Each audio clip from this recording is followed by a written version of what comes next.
Brigitte Macron est entraînée dans le tourbillon d'une nouvelle campagne électorale, 5 ans après celle qui a valu la victoire à son mari Emmanuel Macron. Ce dernier a enfin officialisé sa candidature, bousculée par l'actualité internationale. Le voilà en marche vers les présidentielles, plus que jamais aux côtés de son épouse. Elle est maintenant bien aguerrie à l'exercice, sait être discrète quand il le faut, et rayonner à d'autres occasions, pour défendre de nobles causes notamment, comme la protection des enfants. Expérimentée, elle a pu aussi compter sur sa proximité avec une autre First Lady avec qui elle a noué une belle amitié citée dans la dernière édition de Paris Match, Carla Bruni-Sarkozy. La relation entre Nicolas Sarkozy et Emmanuel Macron n'a pas été toujours très simple. Si les deux chefs d'État étaient très proches au début du mandat du leader de l'REM, la gestion du Covid-19 ou encore les affaires judiciaires de la figure des Républicains ont provoqué des tensions entre eux.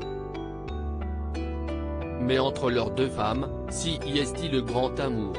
Ainsi dans Paris Match, on lit que Brigitte Macron adore Carla Bruni. Nous sommes entre nous, sans mari, ni président. Et il se demande vraiment ce que l'on se raconte. Nicolas essaie toujours de venir pour tendre l'oreille, racontait déjà l'interprète de Quelqu'un qui m'a dit dans Gala.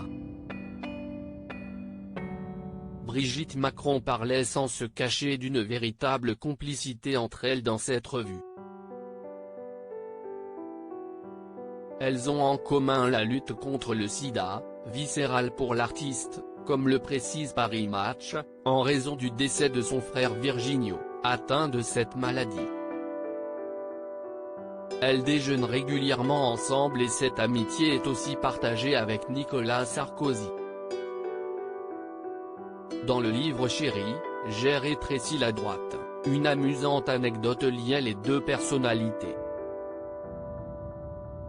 Ce qu'elle aime chez Sarko, si est qu'il respecte les horaires, confirme un proche de la première dame dans ce livre.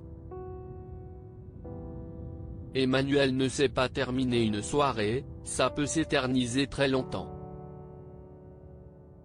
Quand Sarkozy va à un dîner prévu pour s'achever à 22h, à 22h01 il est dans sa voiture. Elle apprécie.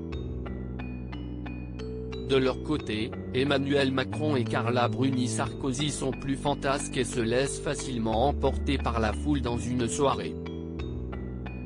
Retrouvez l'intégralité de l'article dans le magazine Paris Match du 3 mars 2022.